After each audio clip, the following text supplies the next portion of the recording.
today's video, I'm going to teach you how to create a perfect circular frame in Framer. Let's dive right in and break it down step by step. First things first, you'll want to open Framer on your device. Once you've got it up and running, locate your project or open a new one so you're ready to start working on this exciting design task. Next, with your project open, you'll need to press the F key on your keyboard. This shortcut swiftly creates a frame for you.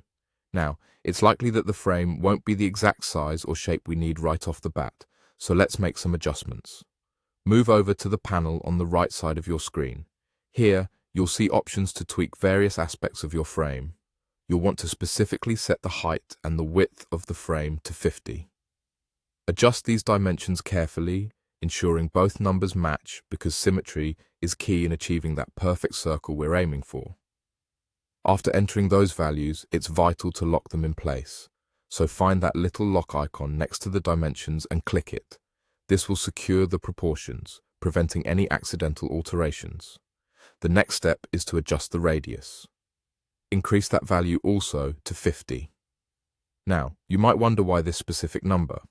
Well, when you adjust the radius to match the dimension, that's where the magic happens. A circle starts forming. It's a basic design trick that helps keep everything smooth and round. At this point, you might notice that when you look at your project, the square frame is now transformed into a neat circle. However, there's an interesting quirk you might encounter. As you resize and make this circle bigger, it might not maintain its circular shape automatically. Instead, it could start resembling an ellipse. To prevent this, you need to make one small but crucial adjustment. Apply the percentage setting to this radius value. By switching the radius to a percentage, you ensure that regardless of how large you make your frame, the perfectly round shape remains intact. This approach allows flexibility in scaling your design without sacrificing its circular integrity, even as you explore different sizes. And that's all there is to it.